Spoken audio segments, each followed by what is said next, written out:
I'll rock and roll.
Good morning. Whoa, wait a minute. What the hell? There we go. I got the wrong thumbnail. Give me a second. God dang it. I've had plenty of time to do this, and I didn't do it. Hey, how y'all doing this morning? Get ready for some rock.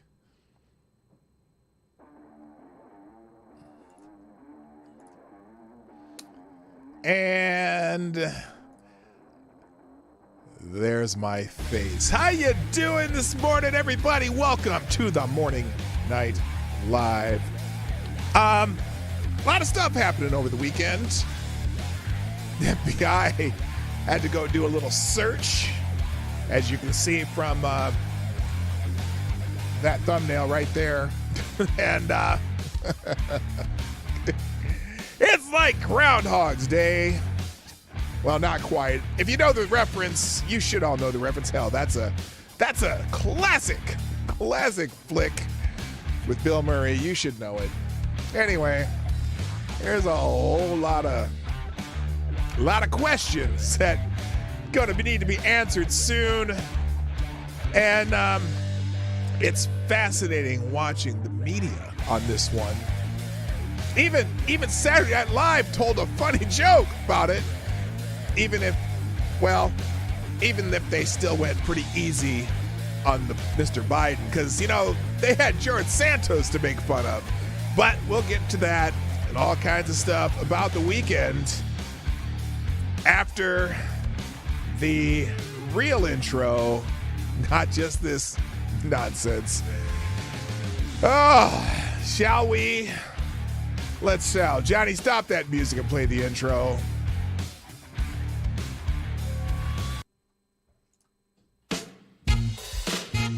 Ladies and gentlemen, coming to you live from the Lucky Dog studio in a hidden location somewhere in the upper Midwest of the United States of America, it's a brother making his own way but with all the wrong opinions.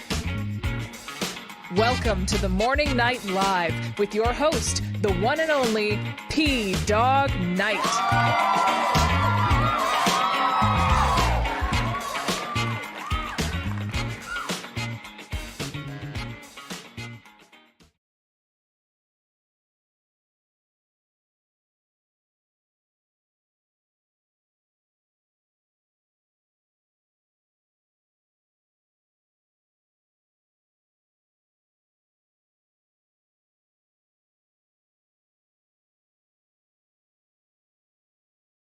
There we go. Hello.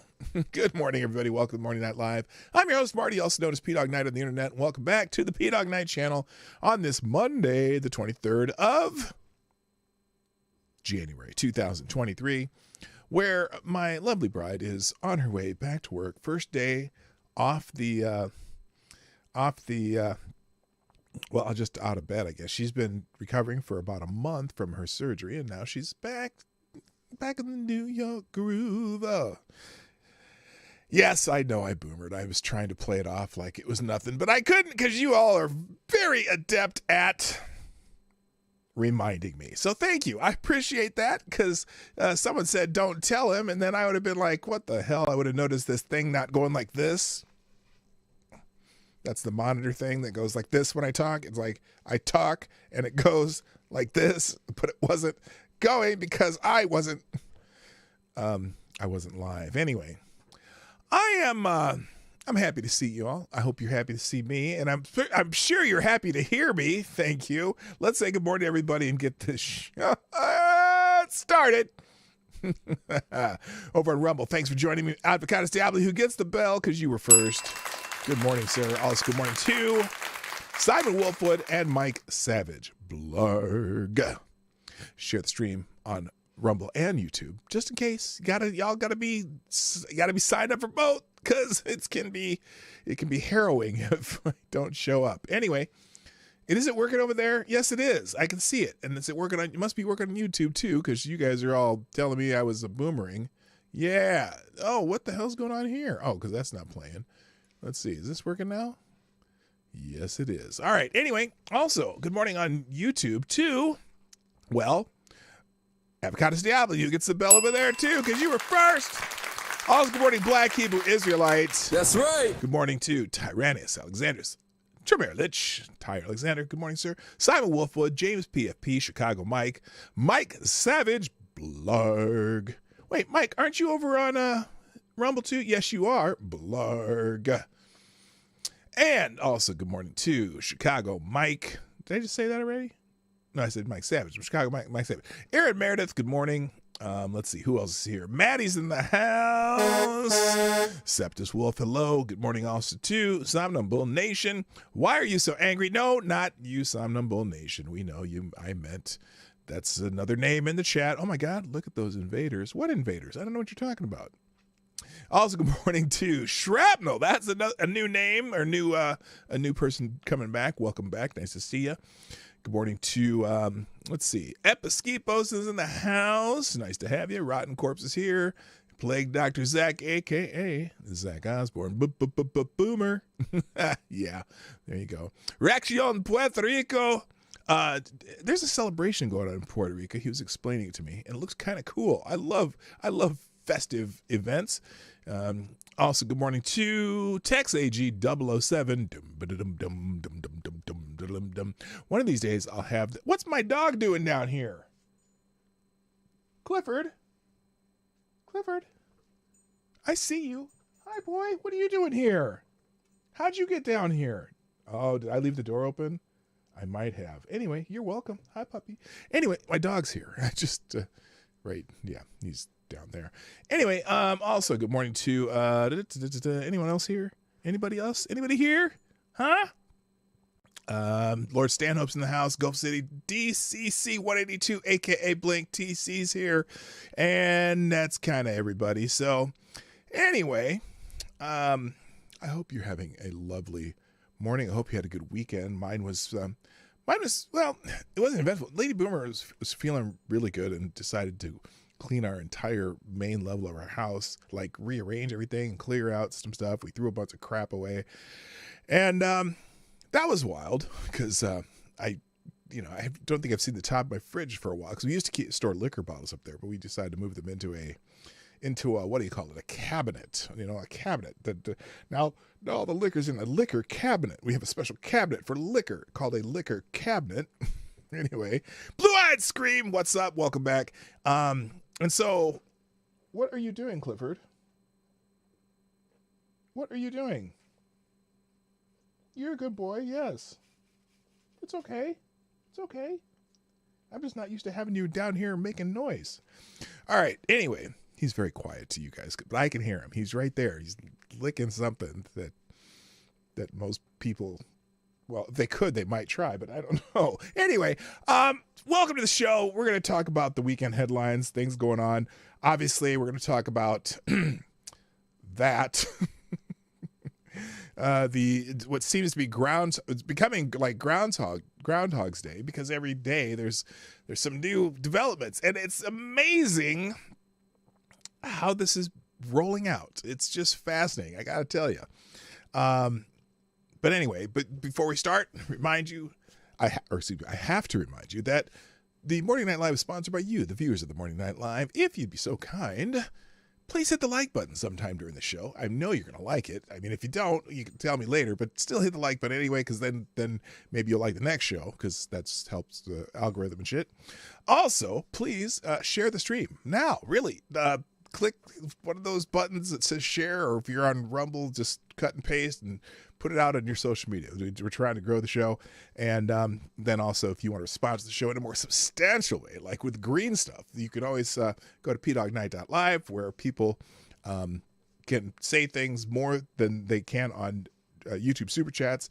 And because you get more letters, no matter how much you donate, you can drop a deuce in the tip jar, like I always laugh about, Clifford. How about you go the other way? Hang on a second. Let me just give me one moment, please. Where is my? There it is. Hang on. I'll be right back.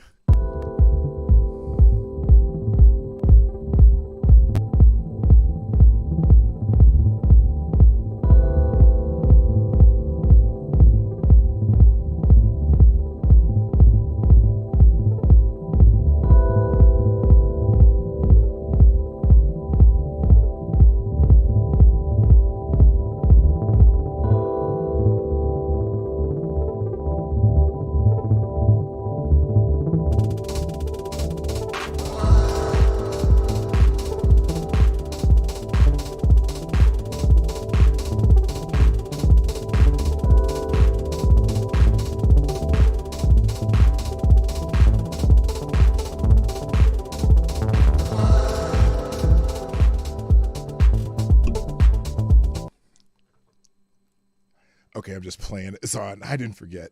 So anyway, on Biden's classified dogs, I love how someone talked to him about him not being in possession of them, even in his house. Try that with drugs and see what happens. That's a good point. I just read that. Yes, go wrangle to your dog. I did. I had to take him up there. Don't say drop a deuce with Clifford in the room. Yeah, that's probably not the best idea. But anyway, why is this stopped? Why does this keep stopping over here? This is weird. The monitor on YouTube keeps stopping. All right. So anyway, so we're going to talk about that and a bunch of other headlines. I see a lot of people.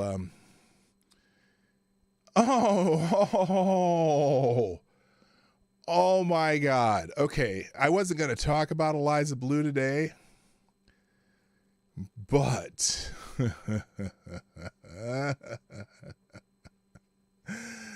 Wow. Okay, so I'm not sure if you're familiar with Eliza Blue, but she's an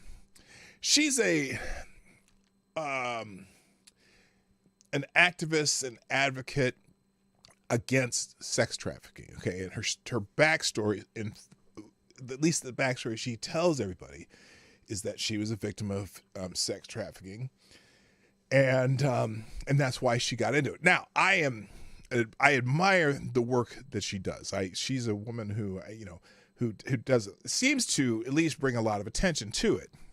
However, there were some questions about her past over the weekend, and there seems to be a mild debate, although some people are just going, "Holy shit, she's a grifter," about that past and whatever. So she's getting she's getting just savaged on Twitter. But there are a couple people out there that's totally defending her, and I just I've been interacting with some of them. Well, not the defenders. In fact, I'm going to have someone on the show who is done a very, very deep dive into Ms. Blue's past. That's not a real name, but that's what she goes by. And it just didn't kind of match up with her own self-induced backstory. And so, but regardless of what her past is, I know the work that she's doing and the attention she's bringing to the topic. So I'm a little torn, at least as far as the work she does, but her past, it might be time for her to start owning up to shit because everyone's finding it. And whoa, there are receipts everywhere. So anyway, that wasn't a big topic of discussion, although I do have a tweet. I may bring it up. Anyway, I'll just go right into that. Let's do that first. Okay, I'm going to get this out of the way because I'm not going to talk about it for a long time because it's not the main topic of discussion today. But anyway, so here's what happened. So I saw this tweet from her because I follow her on Twitter. And she says, "I'm going to address this one time and one time only." A non-consensual photo was posted of me yesterday on Twitter. The photo has been removed. The source of the photo has also been contacted. And I'm preparing to escalate to the full extent of the law. Now, the funny thing about this, the source of the photo was Eliza Blue, of sorts, okay? So she did this music video or something, the World Star Hip Hop music video, right? They did this feature of her, and she clearly was in the video, and by the looks of it, she was the one. Clearly, they weren't just finding her out in the wild and filming her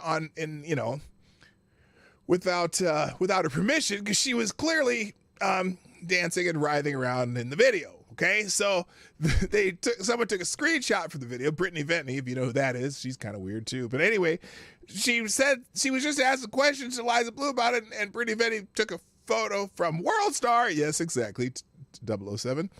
And so the video was a screenshot for the video, and then Eliza Blue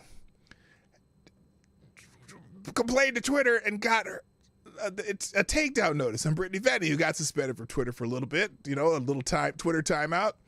And then also the quartering, Jeremy, whatever his name is, Jeremy the quartering, also retweeted Brittany Ventney, and then Jeremy's tweet got tagged or whatever, taken down, and he got a little timeout from Twitter. And no one understands it because she's saying this she's going to escalate to the full extent of the law, because the source of the photo has been contacted, but the video is still up. That's the source of the photo. So I don't even know what extent of the law she could do. She's the one who made the video. She didn't it wasn't non-consensual. It was clearly she had whatever.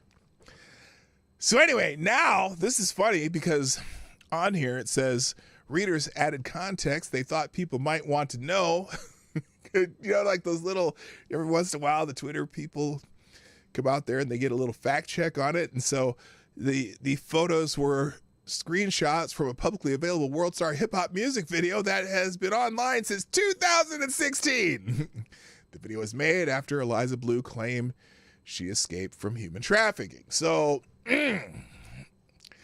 it's that. Now, like I said, I'm not going to get into the deep dive because I'll wait until my guest comes on. We'll talk about it later, either this week or early next week. Even though the heat of this moment will dry down, I still want to talk to the guy because he did a super deep dive with. And I'm talking about, you talk about receipts. I mean, this is like video evidence and all this other stuff, crazy stuff. Not video evidence, anything weird she did, but just there's questions. But what's the interesting part is, and then she said Twitter did an outstanding job and they will be excluded from legal action. Section 230. There won't be anyone else involved spared, though. She's like, I take things all the way and I have no chill. I am a survivor advocate, and it doesn't stop with advocating for myself as a survivor. Guess what? This has nothing to do with you being a survivor advocate. Absolutely nothing. And I admire your work as what do you call it? A survivor advocate, right? That's fine. Good. Kudos to you, young lady, compared to me. But then she says this: I'd encourage my enemies to study the law. I have been for many years. It might stop you from making rookie mistakes in the future. She has no freaking idea what she's talking about here. She's really not. This is hilarious.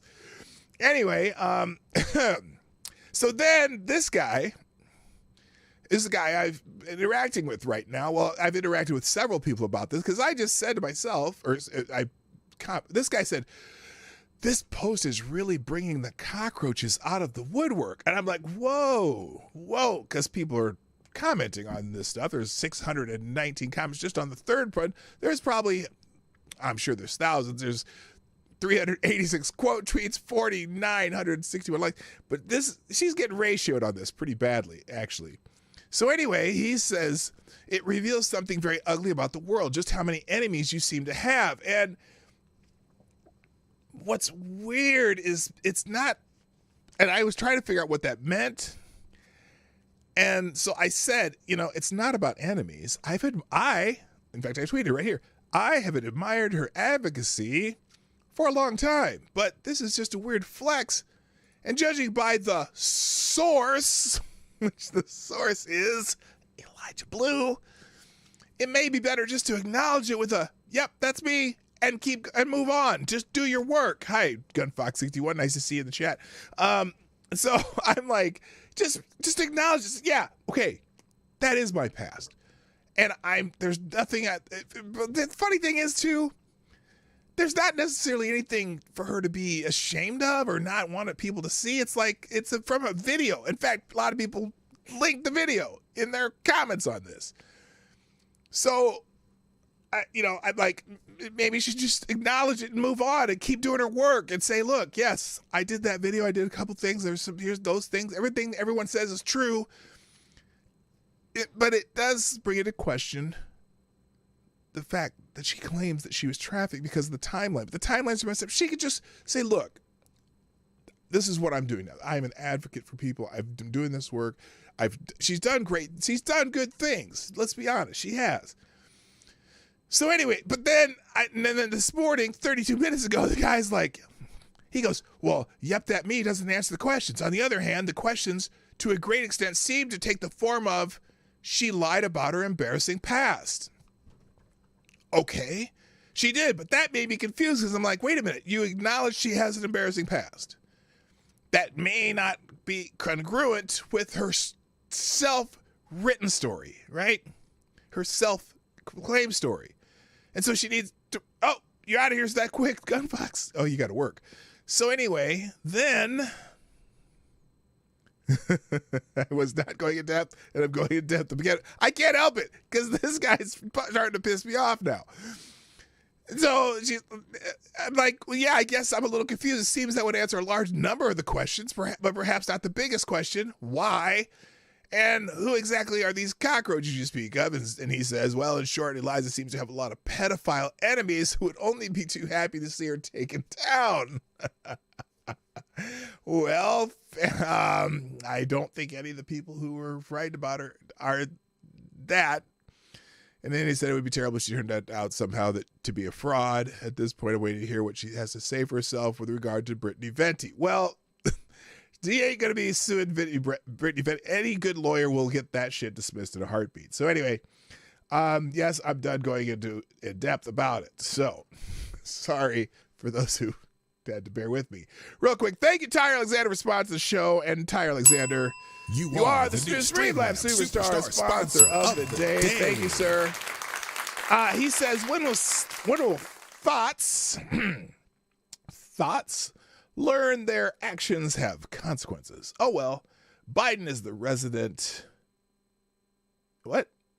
Biden is the resident ever. He is loyal to China and clever, dumb, and I want 4 more years of Trump. Well, there you go. Thank you, Tyler Alexander, for sponsoring the show and for being a loyal follower of the Morning Night Live. Hello, Hig. I see you. All right. Let's get into what I really wanted to talk about today. Wait a minute. I got to check these notifications. By the way, thank you for the people for tweeting out the show. Tyler F. Swamp Thought Ghost. Jimmy Das Hotep, who tweeted out the Rumble link. I appreciate that. Man Squatch. Somnambul Nation. Maddie. Thank you for all promoting the show on your own platforms. I can't tell you how much that means to me. It really does, because I get it. I do. I mean, I get a few new people following every time someone does that, so I appreciate it. All right, shall we get into this week's news? Speaking of thoughts, as in, it's funny, every Monday on Twitter, you go into the trending section, and Monday Thoughts always is trending, but this is Monday Thoughts. Speaking of thoughts, the vice president. I couldn't even get through it. Vice President Harris was out on the speaking tour this week, and she had to she made a speech about on the anniversary of Roe versus Wade, which would have been it's the 50th anniversary of Roe versus Wade, right? So she had a speech, and me, I'm one of the inconsistent. I think abortion rights should be, I think abortion should be legal. That's my own personal thought, and it's not a consistent thought with what I believe, but it is. I think it should be legal at least, but I think it should be highly restricted as far as length of time should be able to. I'd rather have better birth control, and even I don't know. I don't consider morning after pill an abortion because it does it before the implantation, but whatever. Hello, Don Julio. I know that I'm inconsistent with most of my conservative beliefs on this, right? But I don't think it should be the way the Democrats want it, because they seem to want just no matter what, no matter when, no matter why, no matter how. And I'm not so fond of that whole just make it all whatever. So anyway, Harris, and this is ABC News reporting, Harris calls for a renewed push to secure abortion rights on Roe's 50th anniversary, and she announced new steps by government to ensure access. Now, the court said that the states are going to be controlling this, right?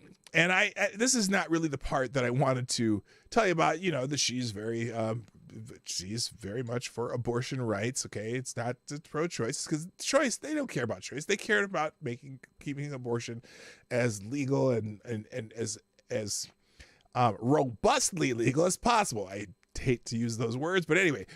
So let me give you just a clip of something she said, and I'm going to show you the kind of a difference of how certain news media focuses on one part of the speech, and other news media focuses on another part of the speech. So here's the part that ABC News chose to focus on with Kamala Harris's speech, and we'll drop a clip here, and let's go to full-size video. There we go. All right, let's listen to what ABC News thought was important out of the speech. Even in states that protect reproductive rights, like New Jersey, Illinois, Oregon.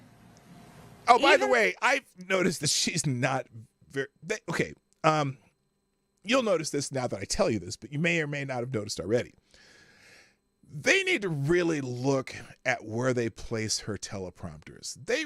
It's really poor placement because it makes it look like she's looking at them all the time. Now, you didn't used to notice this as much like when Barack Obama speaks. You kind of notice it when Joe speaks because he's kind of trying to find his place on each side of the teleprompter there. But anyway, it's weird because she kind of looks always looking up out of the corner of her eyes, like trying to read it.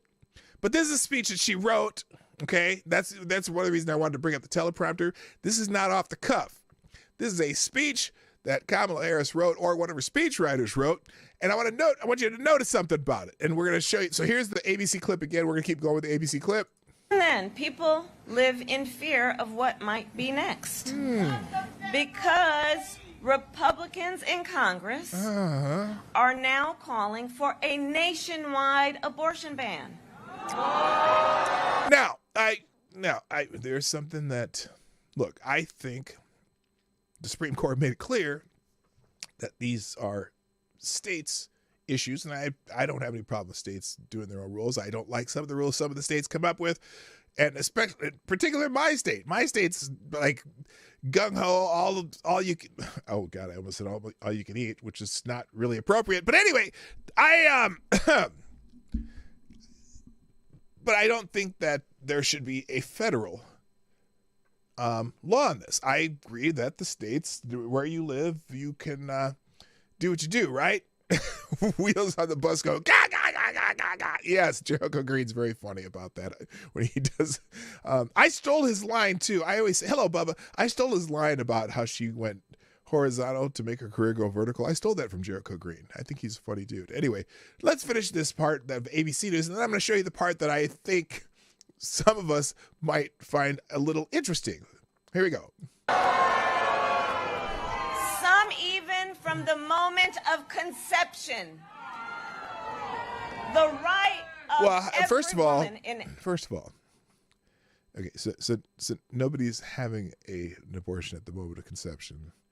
Although, unless she's talking about not allowing morning after pills, which I personally, I think that probably birth control and morning after pills are probably the most, the least barbaric of it, because first of all, birth control stops the pregnancies. You're not killing anything because it didn't start, right? And morning after pill, it's before the fertilized egg implants, so that's not developing until it implants. So, I mean, those seem like things that would be more humane. Because I think while I think it should be legal to a certain extent, I still think it's very barbaric. It's a barbaric practice. It'll be like cutting. It's like veal. It's somewhat a barbaric practice.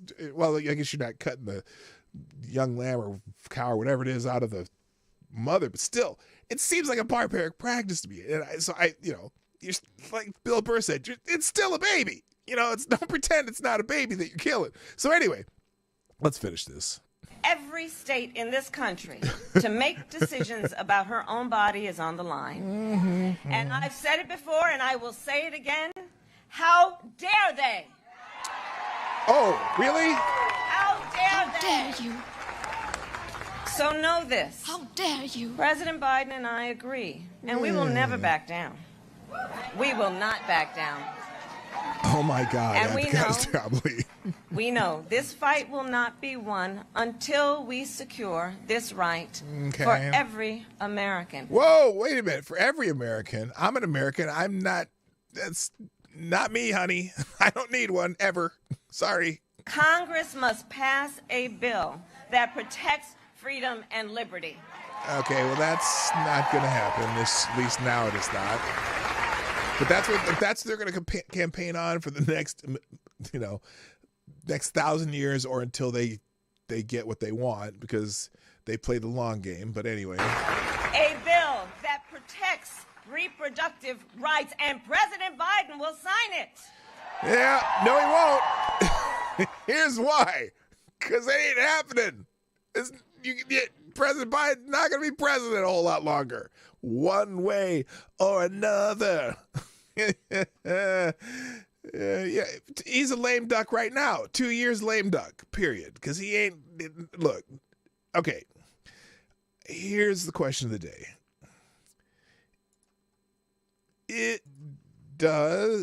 Do you think Biden will really run in 24? There's our poll of the morning. There you go. There it is. It's on the YouTube side. I'm sorry I can't do that on the Rumble side. Anyway, so that's what ABC thought was important. Okay, that was what ABC thought was important about Ms. Vice President Harris's speech. But there's one part that they really didn't. I probably didn't want to show. And let me see if you can notice what's missing here. Okay, here's the part that some of the conservative media saw and said, "Oh, damn, did she really do that?" All right, here it is. We collectively believe and know America is a promise. It's a promise. America Hello, Kay. is a promise. It's a promise. Good. What's the promise? It is a promise now, freedom. wait a minute. Let me remind you. If you watch your eyes, you can see she's reading a teleprompter. They put the teleprompters up to see the little plastic things up there in the corners. See this right here? That's the teleprompter she's using, and here's the teleprompter she's using. This is her talking on a teleprompter. Okay, here it is. Now let's listen to this again. The promise she's talking about. She's talking about America is a promise And liberty. Not for some. Here, I'll go back. Freedom and liberty. Freedom and liberty. Okay. Not for some, but for all. Okay. And no video. Oh, shoot. A promise. Sorry, hang on. I got you. Okay, there's the screen. Screen up there. Can you see my cursor anyway? Maybe not. Anyway. Made in the Declaration of Independence. Oh, now wait. Okay, so she's talking about this, the America's promise made in the Declaration of Independence. Now, listen carefully. That we are each endowed with the right to liberty and the pursuit of happiness. Oh, wait a minute. I know the music. Someone did a thing there. I appreciate you, but I have to play this back because this is important. Let's see if you see it, hear it. But for all. A promise for all. Promise for all. A promise we made in the Declaration of Independence. That we are each endowed with the right to liberty and the pursuit of happiness. Be clear. These rights were not... Excuse me.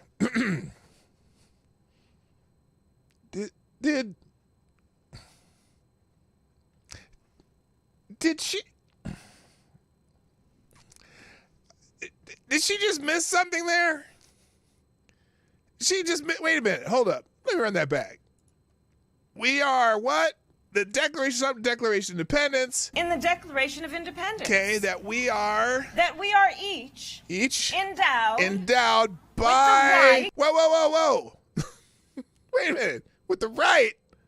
That's not what it says. We are each endowed. That we are each endowed by our Creator. with the right. With the, she missed something there. She missed something. She missed the correct, and then with the right what? To liberty and the pursuit of happiness. Wait a minute. No. See, who knows how it really goes? We are endowed by the right of our Creator, by our Creator with the right to life, liberty, and the pursuit of happiness. Life, liberty, and the pursuit of happiness. Why did she leave out Creator and life?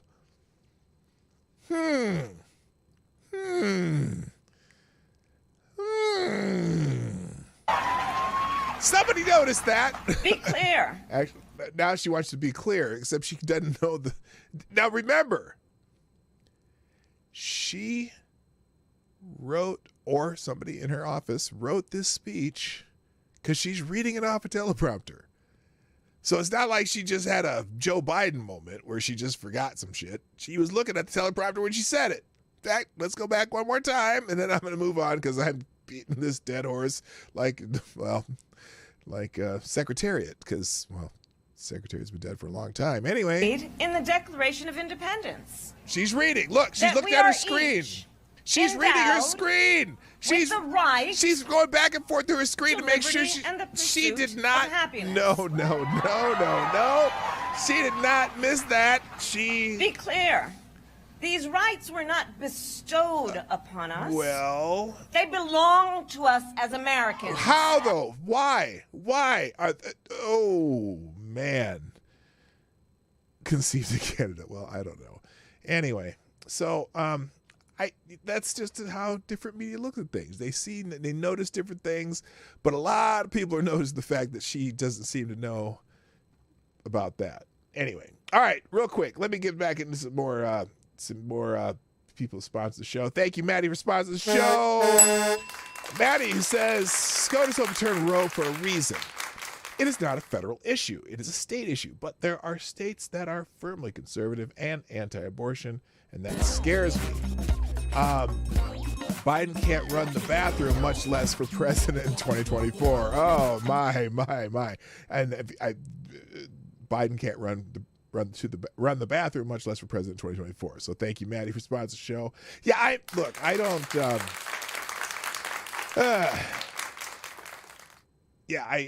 I'm kind of with you there, Maddie. I'm with you there. Okay, and then also thank you, Black Hebrew Israelite.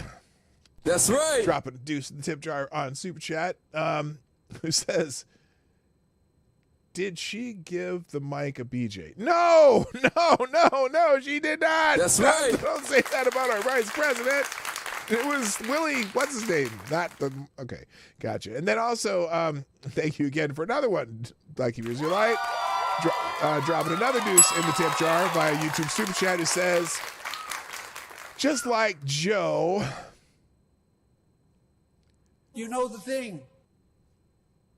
That's right. I didn't have to say it because I had something there to say it and whatever. So just like Joe, you know the thing. Yeah. But she didn't just know the thing. She actually wrote that shit down and left those words out on purpose. Now, look, she could be having that, she could have that conversation and still not. Yes, I'm moving without moving. She didn't need to do that. She did not need to remove those things from the Declaration of Independence. Why? It doesn't change her argument. Okay? But she did not want to say life because, oh no, that sounds like it's being pro-life. Which, no. And she did not, creator, she did that to be, politically correct. But the rights come from God, from at least the creator is according to the founders, but they're just natural human rights. You should have the natural human rights for life, liberty, and the pursuit of happiness. And why she left those out, I don't know. Just because that's kind of how this Washington works these days. All right.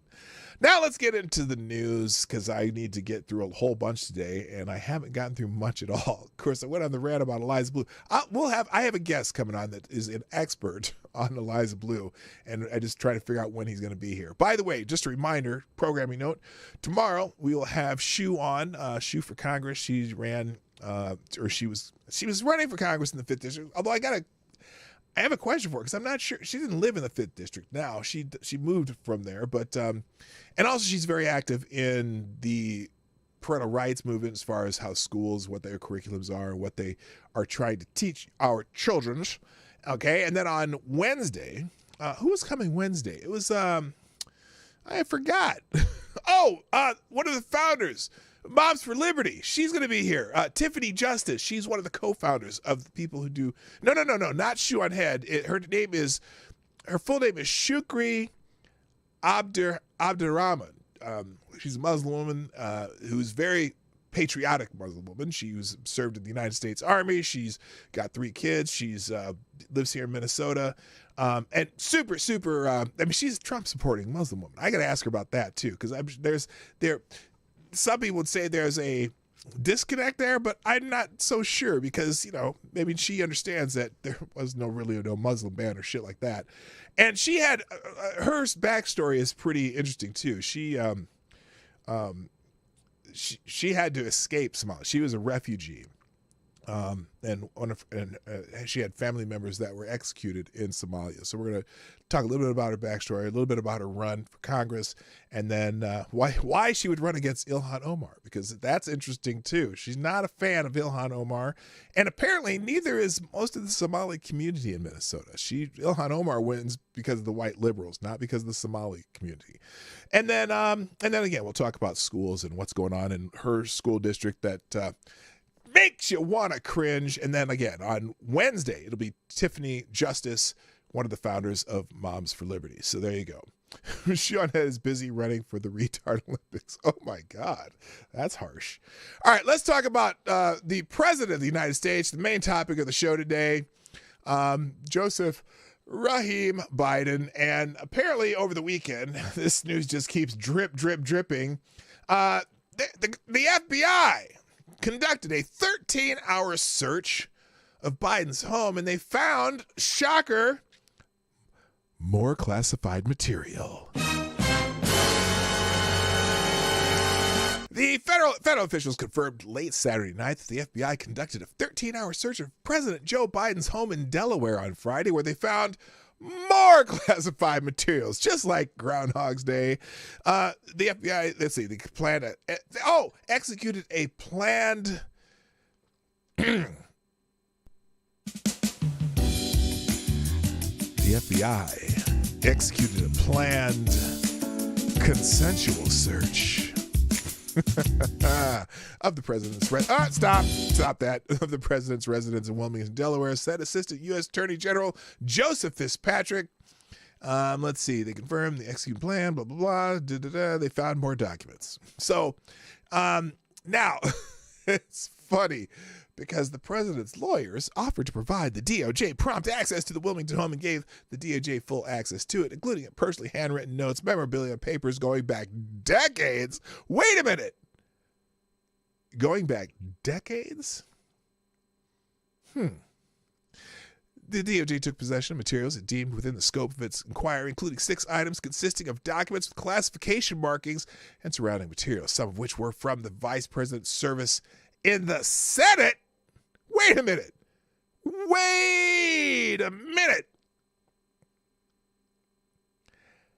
From his time in the Senate? You mean he's been pulling some shit from this when he was in the Senate? I mean, look, yeah, maybe you could say that during his vice presidency there was some kind of, peripheral opportunity to have some documents and whatnot and this, that, and that, and the other. But when he was from the Senate, now Bauer said that's the personal lawyer said the FBI asked the White House not to comment on the search until it was over. Bauer claimed the FBI had full access to the president's home, including personally handwritten notes, files, papers, binders, memorabilia, to-do lists, schedules, and reminders going back for decades. The classified documents connected with Biden were first found as private. Okay, we don't need to go through the history of this because we've been talking about it almost every damn day. So the point is they found more documents and, okay, so the part of it was that they were going to search for more documents, which I must have moved that one over. But anyway, they've found more documents, and a couple outlets are reporting on this. Now they're they're weighing in on possibly doing some more searching because they found some by his Corvette. Now they found some in his desk. They found some in his closet. They're finding them everywhere.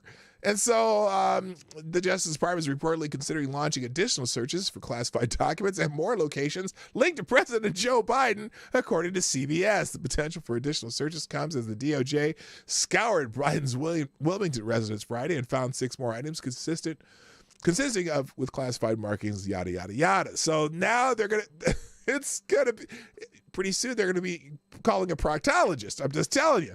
So anyway, now, interesting, here's Biden's top advisor, Ian Sams, on MSNBC, who, now, look, here's the thing, because we've been talking about this.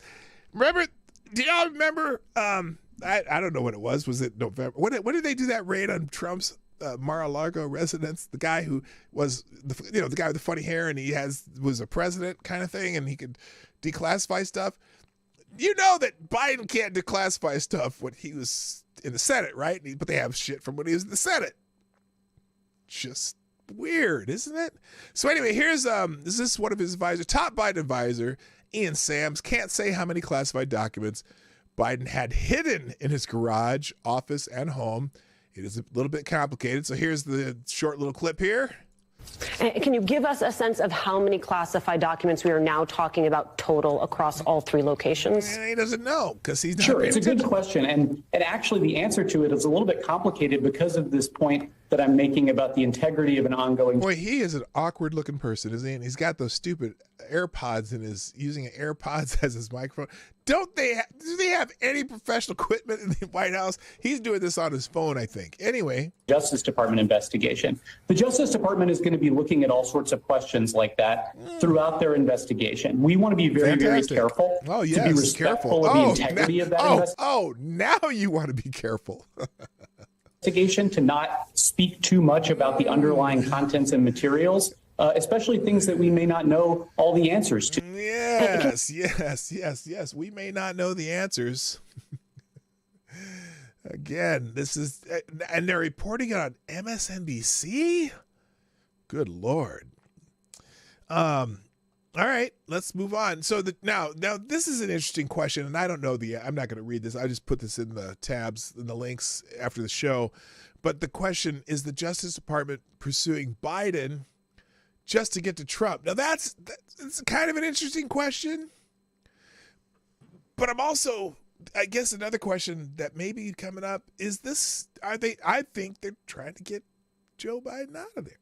I do. I really do. And I didn't pull the one article that was talking about how the CIA and FBI, may have ended a former very popular president from the 60s. And then they kind of pushed another president out of office after he said he knew how that president died and that, all that stuff started to come out now. But it's weird how the and I don't want to call them the deep state, but the alphabet agencies sure have a lot of power on how things get done regarding presidents and shit. I'm just saying. So anyway, so the subtitle of this is, if the Justice Department can pick and choose the president, then we don't really have a democracy, but an oligarchy with the Praetorian Guard. And I'll just give you the beginning of this. It's hard to shake the sense that Joe Biden's classified document scandal, like Donald Trump's Mar-a-Lago saga, is a lot of hype. Trump's crime, quote unquote, turned out to be a lot more trivial than the breathless whispers and leaks suggested. Yeah, we're not hearing a whole lot about that, are we? But it turns out Trump was keeping presidential records as personal trophies, which is just about the least surprising thing ever. It's unclear what Biden was doing with White House papers in his house, but unless there's some malicious or pecuniary interest, is this really such a big deal? Well, by law, it probably is, especially the stuff that he has dating back to when he was in the Senate. But anyway, many have speculated that there is something more going on, that Democrats are taking Biden out like yesterday's trash.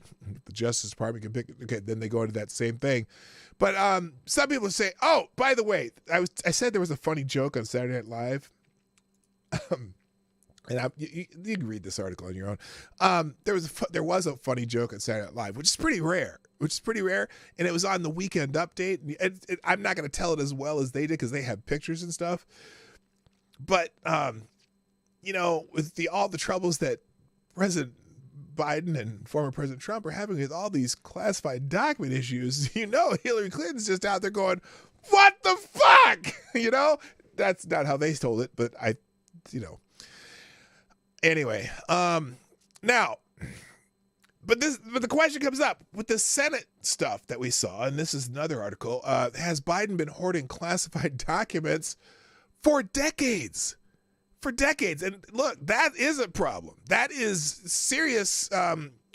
Use code 18 something, whatever. It seemed clear from the beginning that Biden's classified document scandal was worse than Trump's. And yet in the 2 weeks since, it just keeps getting worse. Groundhog's Day. Not only have more documents been found on more than one occasion, some of the classified documents that were amongst those most recently discovered date back to when he was a U.S. Senator. According to Bob Bauer, Biden's personal lawyer, on Friday, the DOJ took possession of materials that deemed within the scope of its inquiry, including 6 items consisting of documents with classification markings and surrounding material, some of which were from the president's service in the Senate. We already read that line, but I wanted to say that louder. Some of which were from his tenure as vice president. And some, whatever. So Biden served in the Senate from 1973 to 2009. And until we get further information, we don't know how old the documents are. Because he was in the Senate for a damn long time. That means he could have had some classified documents in his possession for as little as 6 years or as long as 50 freaking years. Why does he have classified documents from the time he's in the Senate? Let's see. Now, what is this? Oh, and even some of his own party are saying, well, this is unacceptable. Here's Dick, appropriately named Durbin. I want to turn to the new classified documents that the FBI found at the president's house in Delaware. It was a 13-hour search that happened on Friday. It's just the latest revelation. By the way,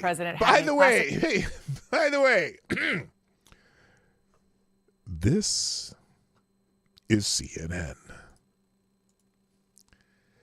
CNN's actually reporting on this again. They're reporting on this pretty constantly. It's amazing that the media is actually reporting on this. Hello, Aaron Meredith. From 1776. Well, you know. All right, here. This is CNN. Classified items that he shouldn't have. You've been in Congress for 40 years. You've handled classified material for a lot of those years, probably most of them. How concerned are you about this? Well, I'm concerned there's a standard that we follow when it comes to members of Congress and classified information. The door to my office is closed. The person who presents the document to me takes it out of a locked briefcase, hands it to me and watches as I read it. When I finish reading it, he takes it back, puts it in the briefcase, and leaves the scene. I mean, that's how carefully we review these documents to think. Okay. By the way, the poll ended with 83% saying no, Joe Biden will not really run in 24. 17% think yes. Oh, 37 votes. There you go. Okay. So, yeah, I don't think Biden's not going to run because Biden probably won't be president. What up, Cannon? What's up, Cannon? Hotep's in the house. All right, so anyway, finished it. Any of them ended up in boxes. By the way, I don't believe that they're as careful as they say they're being. I'm sure they're fairly careful, and but I got a feeling some of these senators think they're smarter than everyone else, and they do whatever the fuck they want, and that's why Joe Biden has documents from when he was in the Senate in his home. Just saying. In storage, one place or the other, is just unacceptable. Okay, so even Dick Durbin's saying this is unacceptable. Unacceptable. He's talking about the president of the United States, a member of his own party. Unacceptable. All right. Oh, by the way, Ron Klain, Joe Spice's chief of staff, he resigned this weekend, and they're replacing him with someone named Jeff Zients. President Joe Biden will name Jeff Zients, who oversaw the White House's response to the Chinese coronavirus, to serve as the chief of staff. According to the Washington Post on Sunday, he will replace Ron Klain, who will reportedly depart the administration in the coming weeks. Now, this could be just what's interesting, this could be just a rats leaving the sinking ship, or it could just be just one of those general turnover things that happen when, presidents are lame duck presidents. Or Ron Klain got fired by the boss, Barack Obama. Notably, Biden, who has sought to expand diversity in his administration is opting for Zients to be his chief of staff and overlooking the rest of his diverse team, such as Anita Dunn, a female senior advisor, and Susan Rice, a woman of color. So Biden's racist again. Okay, cool.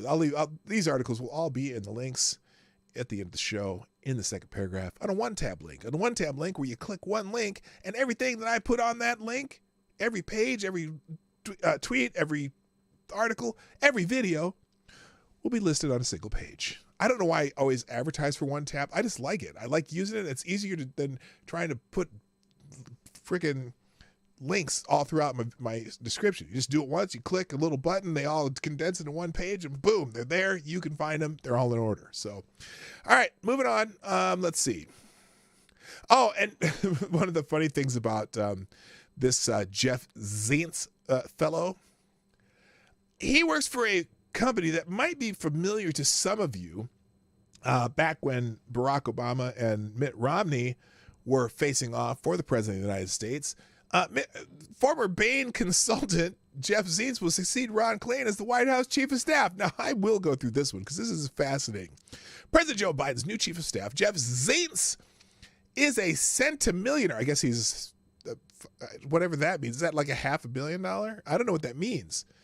Businessman who, like the failed Republican presidential candidate Mitt Romney, got his start as a consultant at Bain Consulting. For Romney and Bain, in Biden's telling, that was just a pit stop on the road to putting Americans through hell and back. Remember that?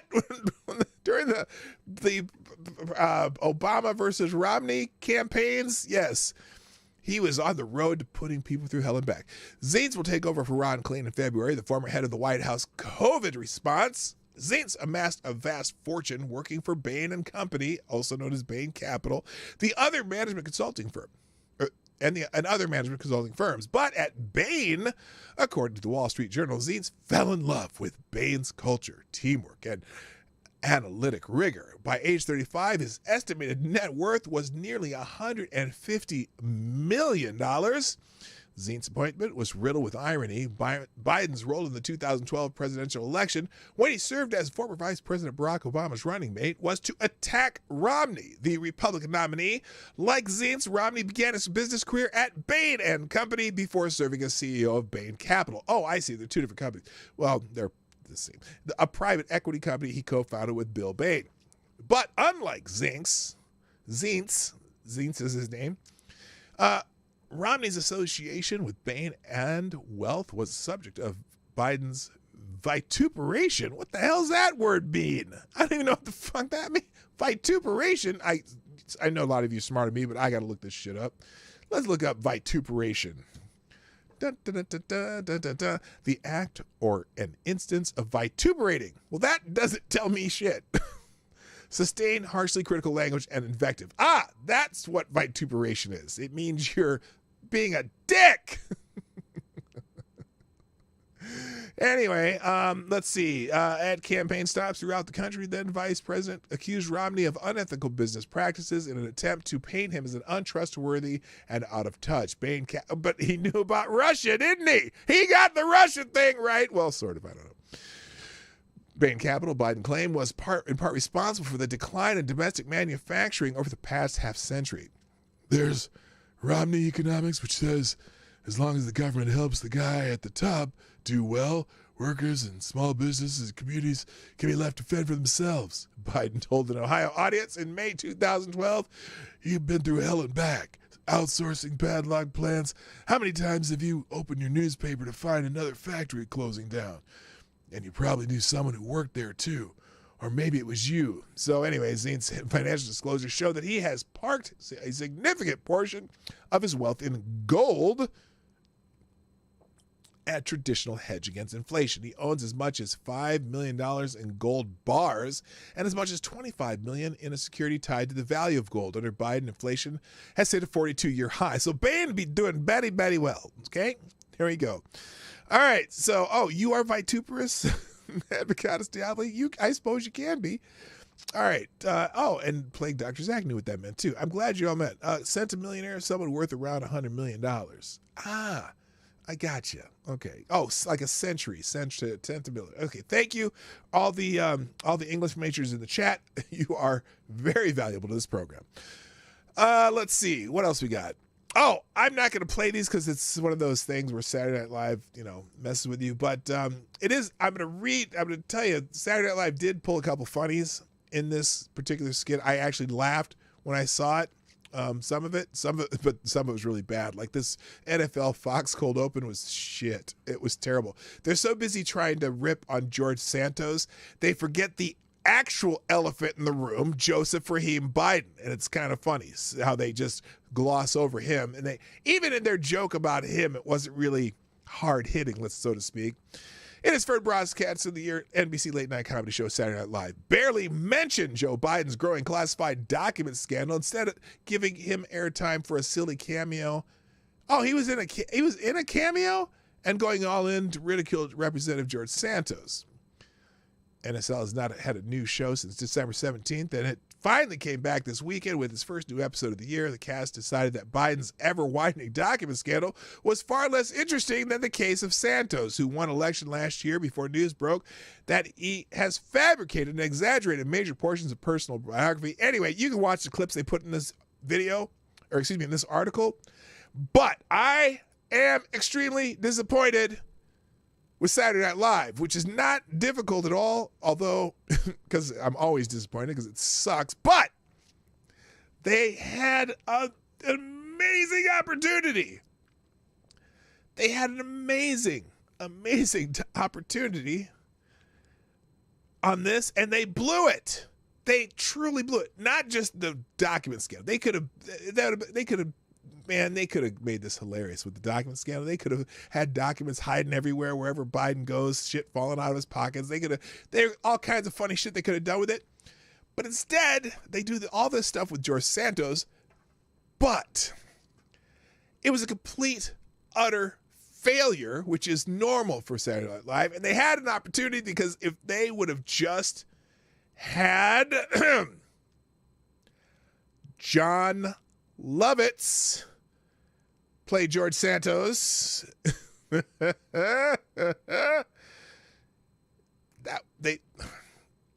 was like the fruit's right there on the tree within arm's reach, and you didn't even grab it, you dumbasses. So anyway, all right, what else is in the news? Let's see. Oh, and by the way, like a lot of people are turning on Biden. Okay, like the news people are starting to report on him, actually, and people are being critical of him. Even Dick Durbin talking about how, it's not how you're supposed to handle classified documents. Well, one person that has interviewed Biden in the past, and to his credit, is often critical of the President of the United States. I think he might be getting that disease that Michael Jackson had, because Charlemagne the God had some criticism for Joseph Biden, and if you don't vote for Biden, you ain't black. So apparently Charlemagne's either doing some skin bleaching cream, or he's just got that weird disease that makes things happen. Charlemagne's God suggests that Biden has dementia, because he said, I saw him talking to a ghost. The state of president's mental health stirred up debate on Friday morning's The Breakfast Club radio show, with one co-host suggesting the commander-in-chief get tested for dementia. The back and forth between when host Charlemagne the God and co-host DJ Envy rattled off a list of reasons why they feel Biden is losing his grip on reality and should consider retiring as a one-term president. Y'all think it's ambitious of Biden to be announcing future plans? Charlemagne asked the two liberal guests on the show, former MSNBC host Tiffany Cross and CNN commentator Angela Rye. Oh my God. He brought the stereotypes on. Anyway, it was reported earlier this month that an announcement from Biden of a second White House run seemed imminent. Anyway.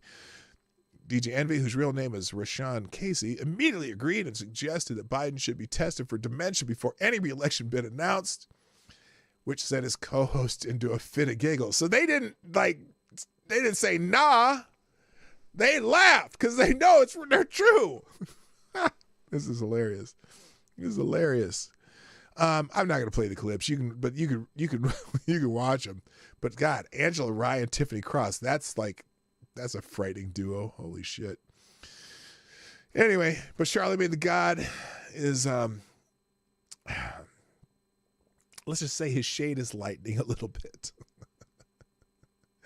All right, let's move on. Now I just got a bunch of little quick hits till the rest show.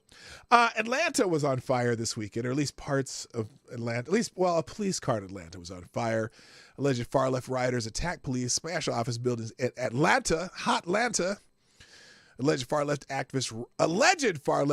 What do you mean alleged? Who wrote this shit? The Daily Wire? What are you doing, Ryan? They aren't far-right activists. Alleged far-left activists rioted in downtown Atlanta Saturday night. What started out to be a protest over the death of a local activist.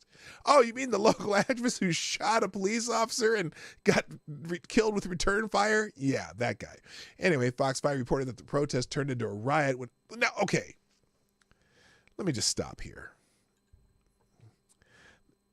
I think it wasn't on Friday because it's happened Saturday. No, it wasn't even Saturday. It was Sunday. No, it was Saturday night because they were going to do it Friday. Remember last week I showed you the planned Day of Rage?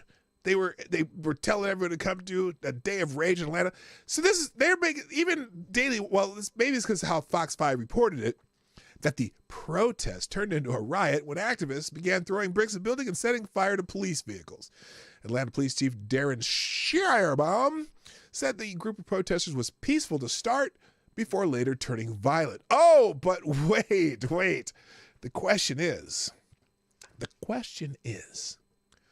were they really violent?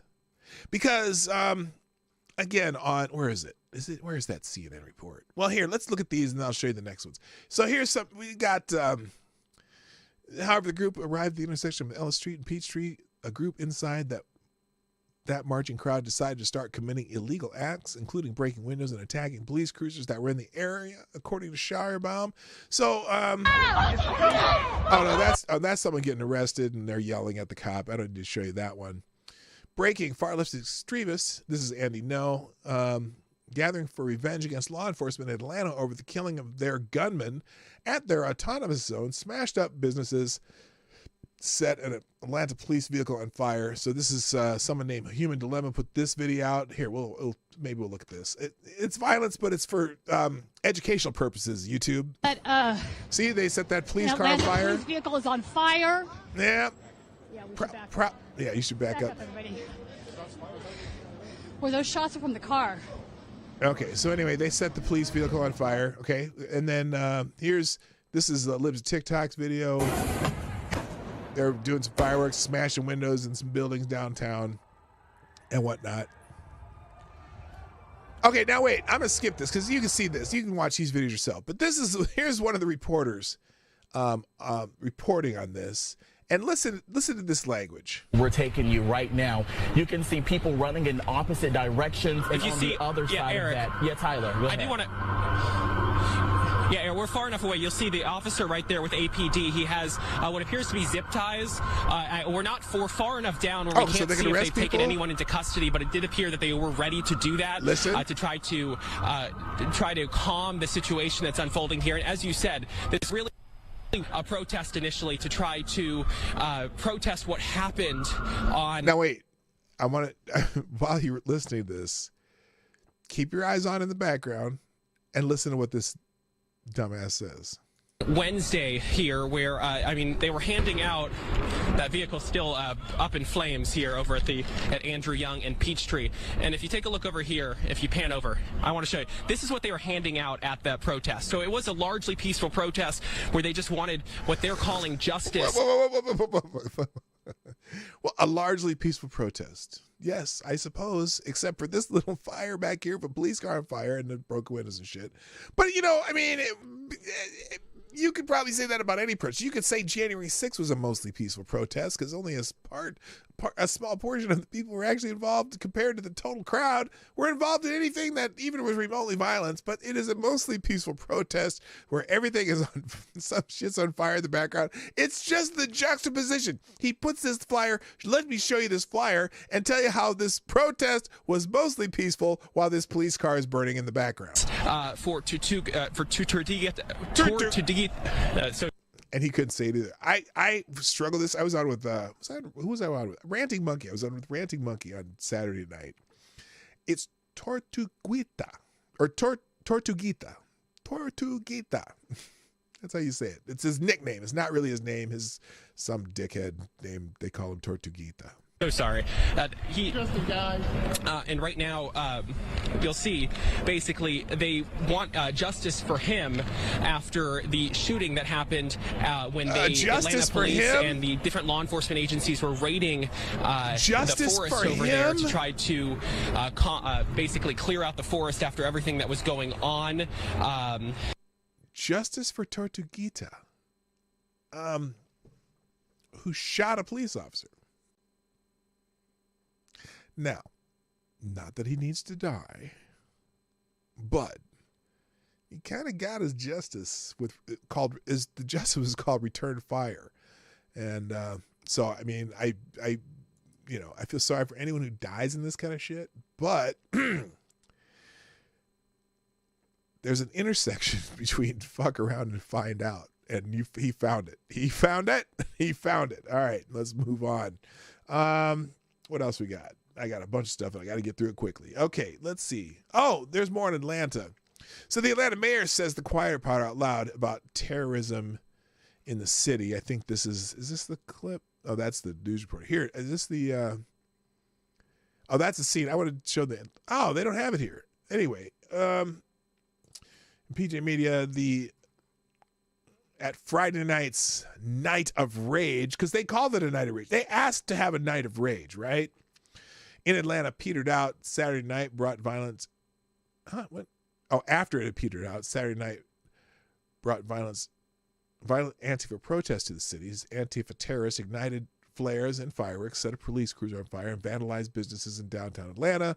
Local media parroted the same tired, peaceful protest line. Is this the one? This might be the clip. Stop Cop City! Stop Cop City! Stop Cop City! Stop Cop City! Stop Cop City! Stop Cop City! So what happened?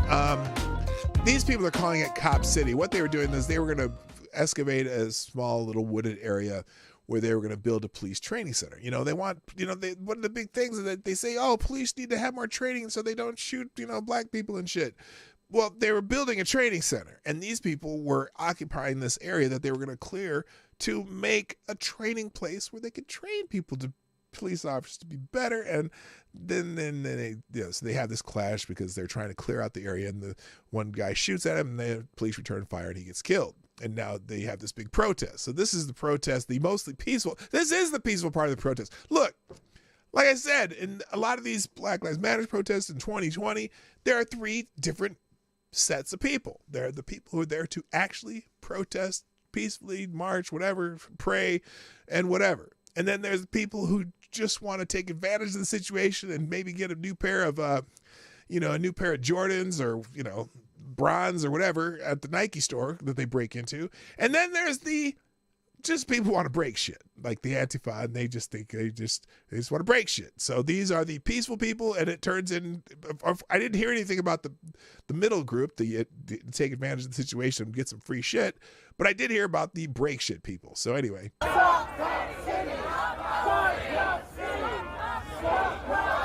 So see, this is the peaceful part. They're just marching and talking and yelling and bunch of morons.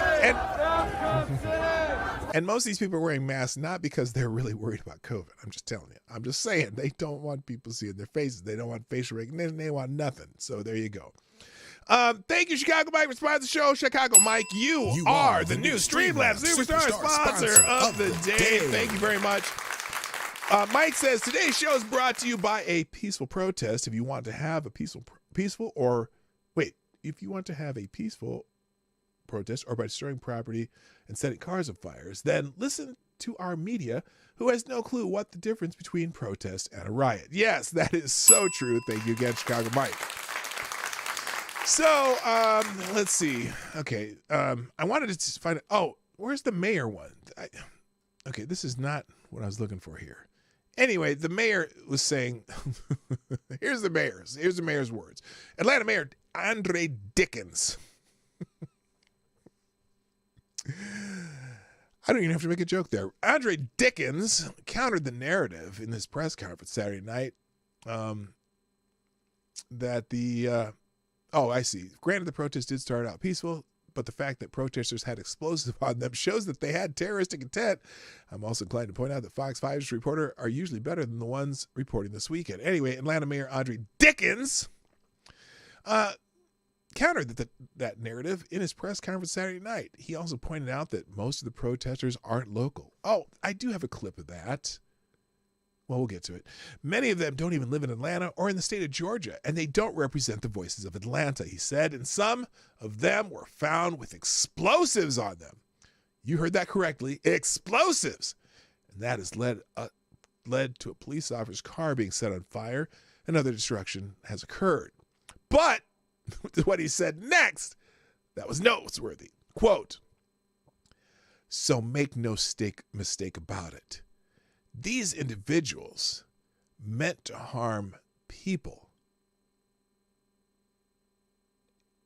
It meant harm to people and to property." Now, it's worth pointing out that Dickens is a Democrat, but he's not following the woke crime rhetoric of many Democratic mayors. So he actually said he knows they're out there to hurt people. He knows they're there to hurt people. So anyway, all right. Now, what happened? Okay, I guess I'm done with that Atlanta topic. Let's move on. Sorry. So there was a mass multiple victim pew pew event over the weekend in an Asian community in California. And it was interesting because I saw this developing on Twitter. You know, Twitter, sometimes you get a lot of breaking news on Twitter. But it was interesting because almost immediately, because it was an Asian community before the Lunar New Year, which is a big thing in many Asian cultures. The Lunar New Year is a very important time of the year, kind of a celebration of sorts. And there were people very, very quick to jump on this must have been some white supremacist breaking down, killing Asian people of color, and so on and so forth. And then, excuse me, that's my stomach. Very quickly, that narrative had to change because, it was an Asian man suspected of the shooting. So here's this is from PJ Media. An Asian man suspected of a mass shooting in Monterey Park, California that killed 10 was surrounded by police in Torrance, about 22 miles from Alhambra, where there was another incident that police believe was connected to the Monterey Park shootings. The man was found in a white van slumped over the steering wheel, deceased. Police surrounded the van with the tactical vehicles and bomb squad trucks for hours before going in. A person's body appeared to be slumped over the wheel, but authorities did not immediately identify the person in the van. Los Angeles County Sheriff Robert Luna previously released photos of the Asian man who was believed to be the suspect, but he did not release the man's name. So there's the suspect. But as usual, the usual suspects were blaming bigotry without waiting for the facts. According to Fox News, quote, "Despite police not releasing the suspect's identity or race, some liberals on Twitter were quick to pin the horror on white supremacy." You're fucking a white male! Stop racist! Senator Chuck Schumer tweeted, quote, "We must stand up to bigotry and hate wherever they rear their ugly heads, and we must keep working to stop gun violence." Representative Adam Schiff, the pencil neck ducktard, I try to leave out the F word as much as I can, Democrat from California, said Saturday the shooting was, quote, "a horrific example of needless gun violence with bigotry toward AAPI," which stands for Asian American Pacific Islanders, individuals, as a possible motive. Except it was an Asian AAPI guy that did the shooting. But anyway, meanwhile, hashtag Stop Hate Asian Hate, many Twitter users condemned the violence, punctuating their tweet with "Stop Asian Hate." That was the worst written sentence I've ever seen, but that was Fox News' fault. Anyway, no motive has been announced, but it certainly isn't anti-Asian hate. Well, you can't guarantee that because there's a lot of different Asians. It just might have been one set of Asians having hate of other types of Asians because they're not a monolith, just like not all Africans are monolith, just like not all Europeans are monolith. It's, you just never know. You just never know who's hating who. I was trying to, remember the song Who's Zooming Who? I can't remember who sang that though. That wasn't, Who's Zooming Who? Was that Shaka Khan? I don't know. Anyway.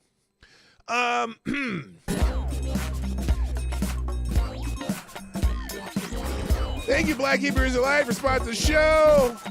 That's right. Black Hebrew Israelite says, today's reporters go to the Ali Veshy School of Journalism. They are trained not to report the shit that is burning down in the shot behind them.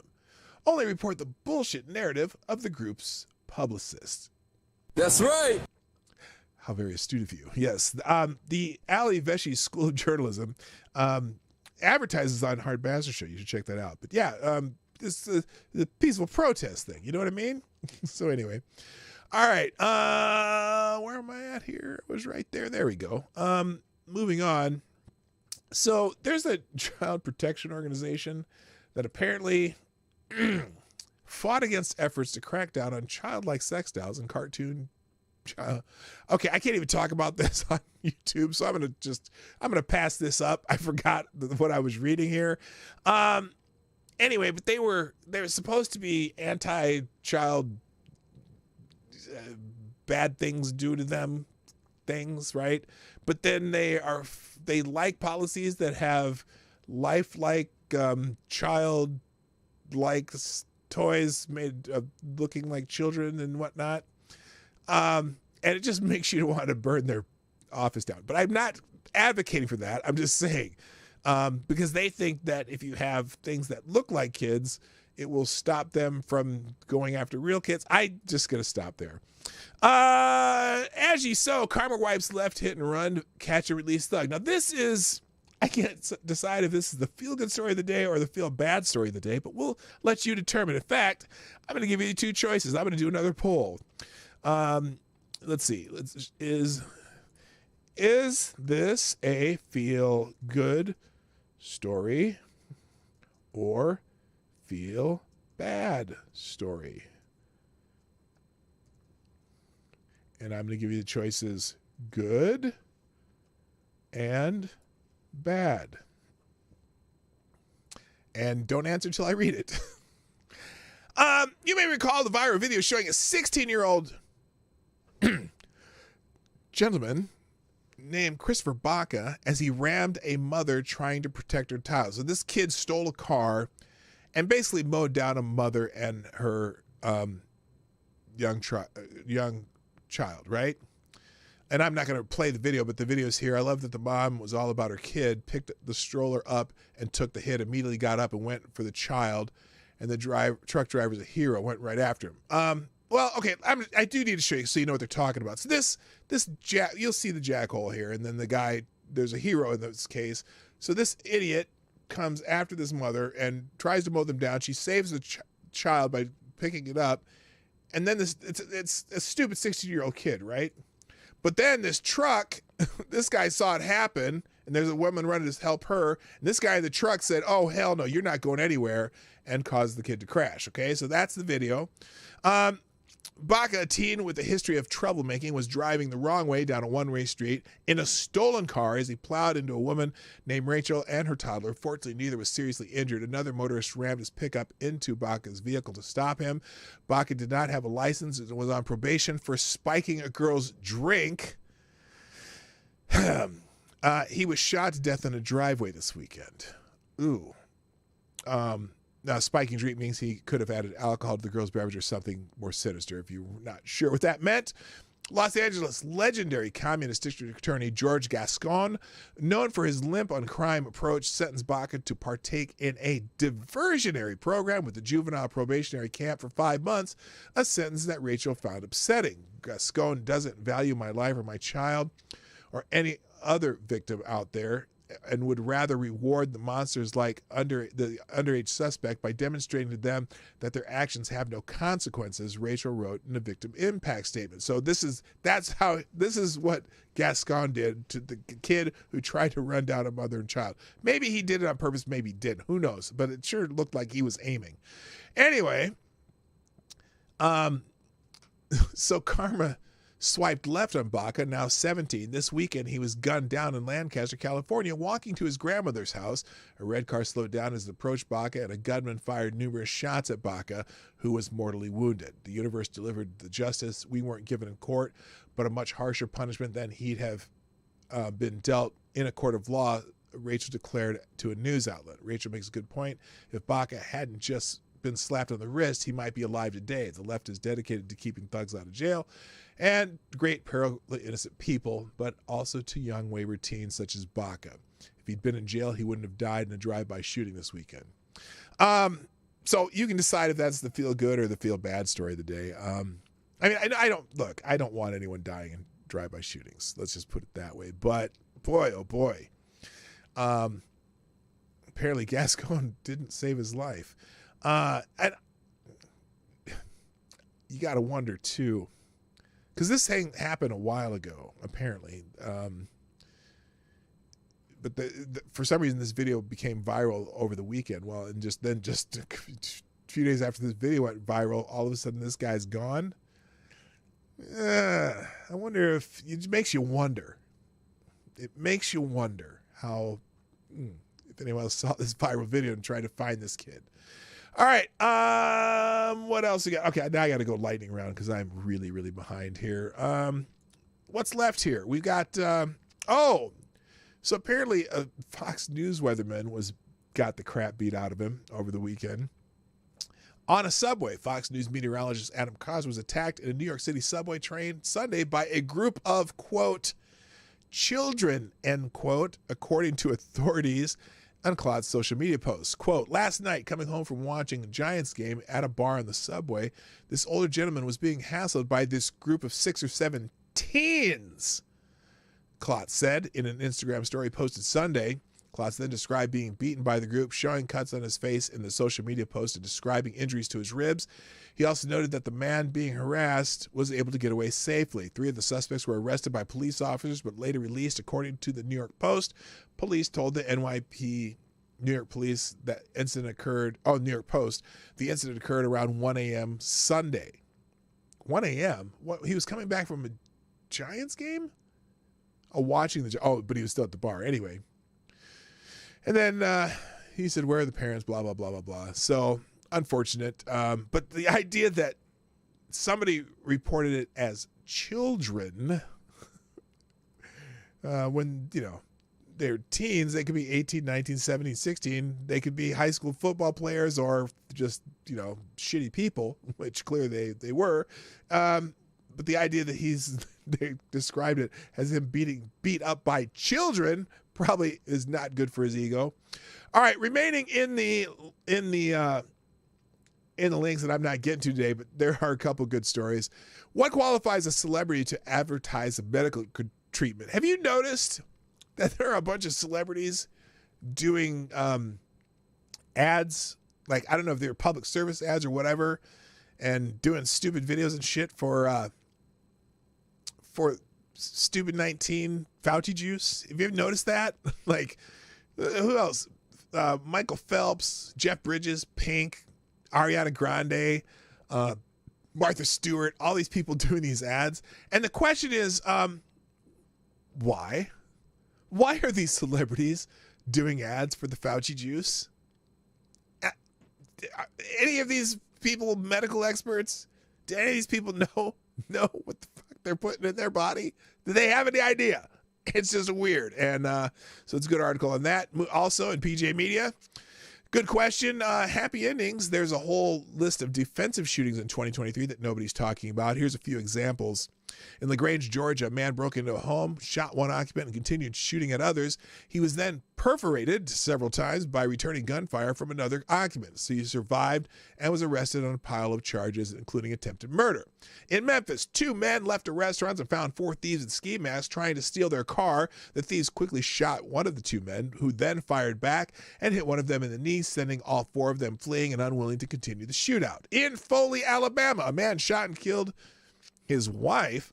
A member of the family fatally shot the man before he could kill any more family members. In Florida, a Florida man, ambushed a female bar employee around 2:20 a.m. and tried to carjack her. The woman's boyfriend shot the man several times, killing him.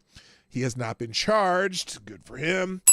A Florida family was asleep when the mother saw an intruder. She woke up her husband, who confronted, then perforated the assailant.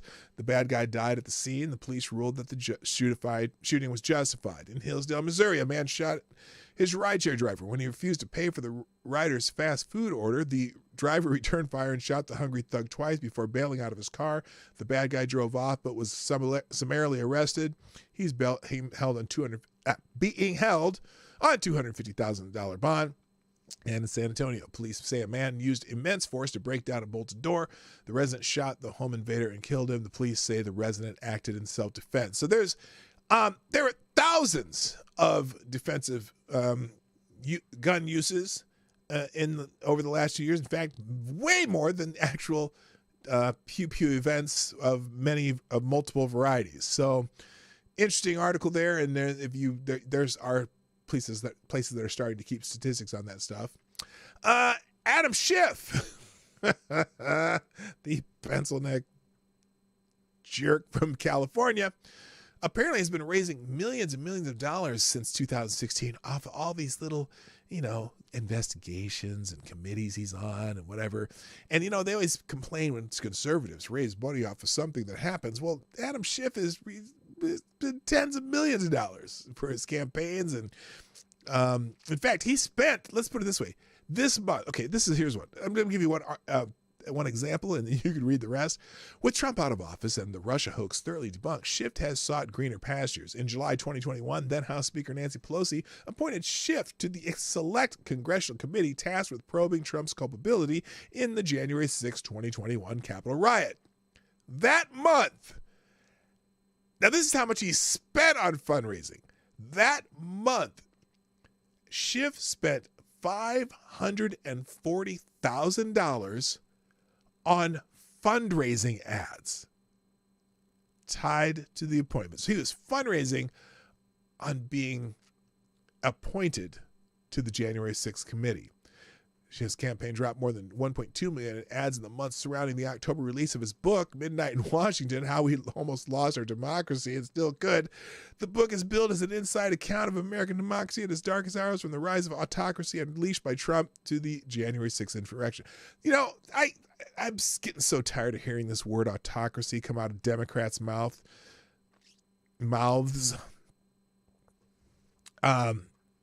Because as if Joe Biden's not somewhat of an autocrat. At least he tries to be. Now, maybe the courts and stuff will tame his ass down. But anyway, well, they're trying to get him out of the paint anyway.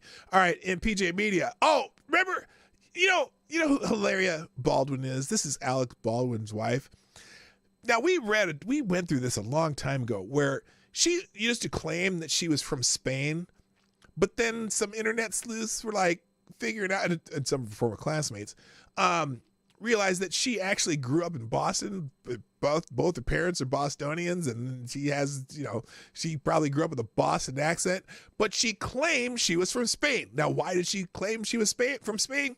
Well, apparently her family vacationed or took holiday in Spain. Like once a year, they had a timeshare villa or some shit over in Spain because they were really rich. And so she started to pretend like she was from Spain. In fact, she told Alec Baldwin she was from Spain, and she speaks with a Spanish accent all the time, even though she's from Boston. And but then she got called out on it about a year ago, and everyone was making fun of her from not being from Spain, but still talking in a Spanish accent. Well, by the way, you guys said that was a good story for the kid who got ended. Okay, that's sad, but we'll end that poll now. She still talks in a Spanish accent, and just the other day when Alec Baldwin was getting ready to get charged for his involuntary manslaughter or whatever, for shooting the gal on the set of that movie, here is Hilaria, which I now call her Hilary Us, talking about how she wants to be left alone. And listen to her speak. It's very Betty interesting. Here is Hilaria Baldwin speaking to reporters who what she's asking to stop hassling her. What I'm going to say, you're not going to ask me questions, I'm going to tell. Okay? I want you guys to realize that we have 7 kids.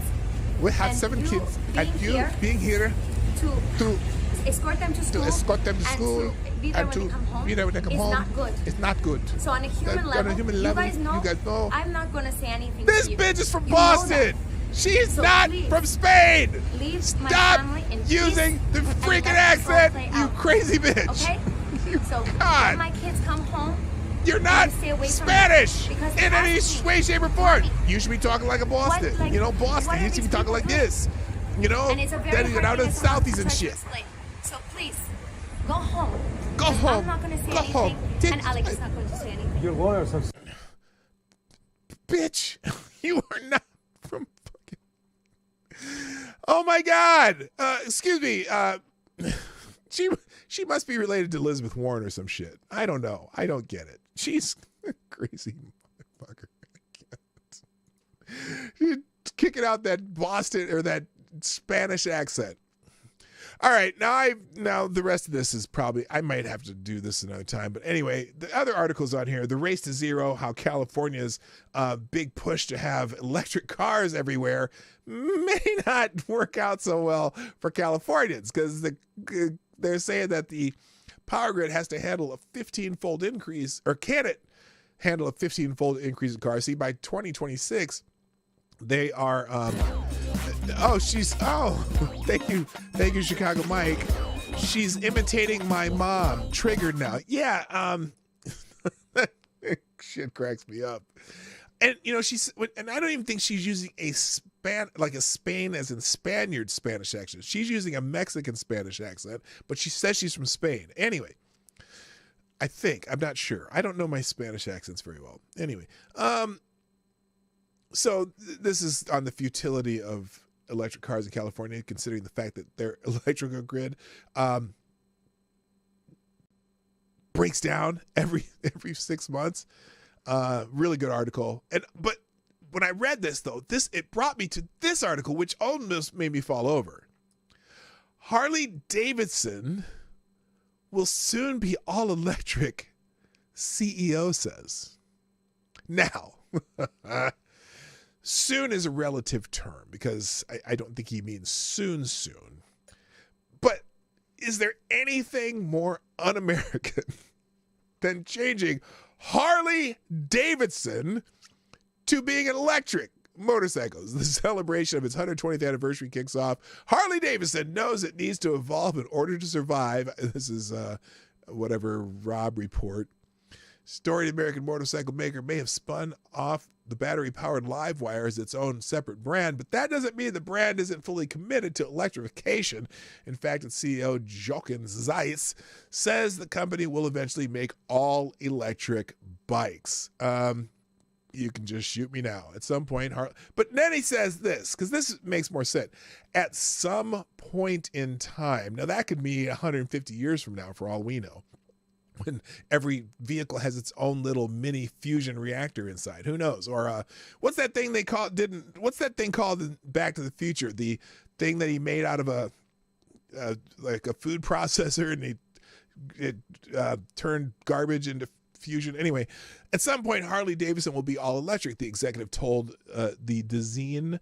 But that's a long-term transition that needs to happen. It's not something you do overnight. Yeah, it's not going to happen for a very, very long time. Flux capacitor. Thank you. I could not remember the name of a flux capacitor. So anyway, Zeitz' pronouncement seems guaranteed to make not insignificant portion of the manufacturer's customer base cringe. Duh. for many enthusiasts, the thing that really sets Harley apart from other motorcycles, American-made or otherwise, is a thunderously loud internal combustion engine. But the company knows that no matter how important those large displacement mills might be, change is on the horizon. Yeah, and so will your bottom line, the change in your bottom line. I'm sorry. But they did make an all-electric bike, and then they spun off the company. So if you want to know about that. And in fact, that company is called Livewire. Harley Davidson to make Livewire a standalone brand.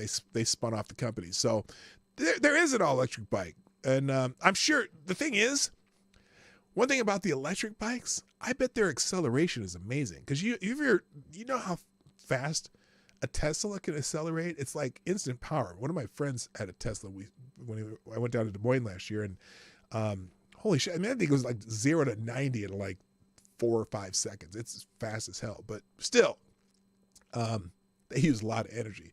On that, okay. Oh, and let me finish up with this because I don't have time for everything else, and that doesn't need to be there. I can close that. I can close PDogNight.live. I'm going to finish up with this because we talked about the story of the Russian hockey player. Remember the Russian hockey player? He did not want to come out and warm up wearing rainbow shit on Gay Pride Night or whatever during the Flyers game. Okay, so he just sat. Rather than making a stink, he just stayed in the locker room till warm-ups were over and then came out with his team when they came back and changed uniforms, right? There was okay, here it is. Here's this article. Because this is the feel-good story of the day. Oh, wait, that's not it.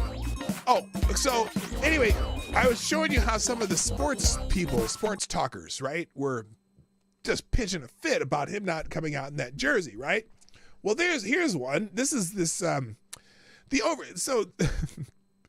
Sports writer who wanted an NHL player canceled for rejecting Pride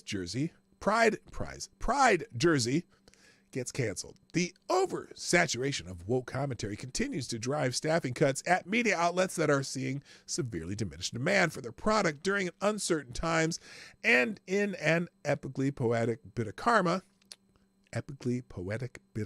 easy for me to say, a sports writer who called for the cancellation of NHL player Ivan Provorov was herself canceled. Provorov, a Russian defenseman who plays for the Philadelphia Flyers, has been savaged by leftists over his refusal to wear a Pride jersey in honor of a very special demographic during a pregame skate at the team's home game against visiting Anaheim Ducks last week. And one of those calling for his head on a pike was Steph Driver. Don't know why Steph Driver's doing commentary on men's hockey anyway. Formerly of SB Nation's Broad Street Hockey. I was hoping what I heard about Provorov wasn't true, but it has been confirmed. Driver tweeted after the news broke of the player's defiance. Ivan Provorov did not participate in the Flyers pregame skate because he refused to wear a Pride jersey.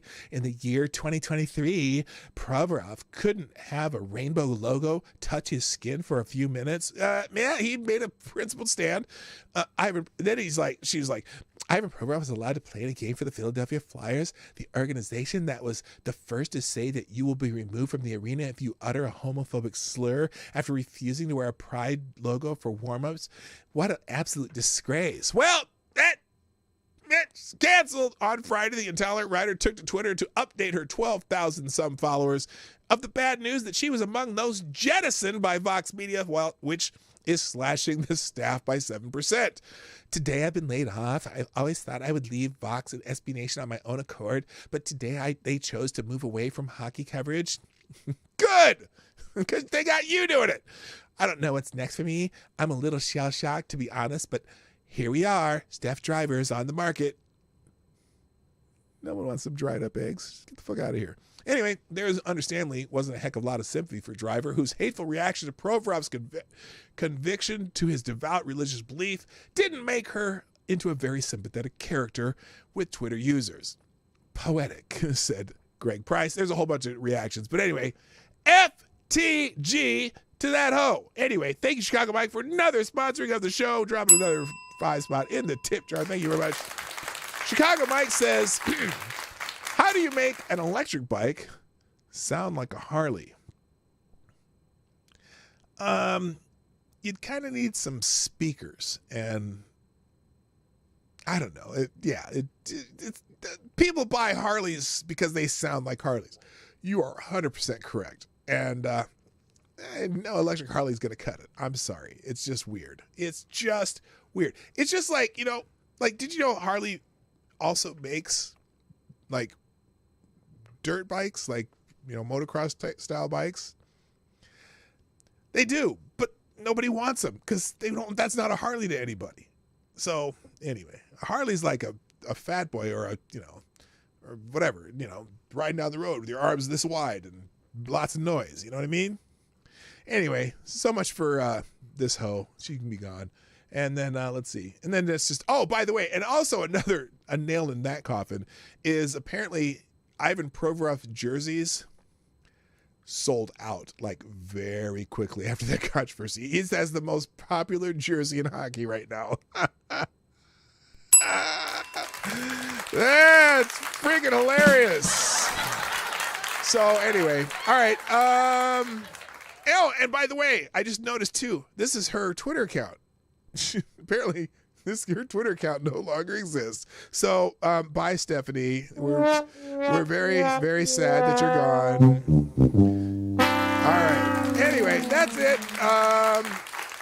And then, oh yeah, we'll skip that one. I'll come back to that later.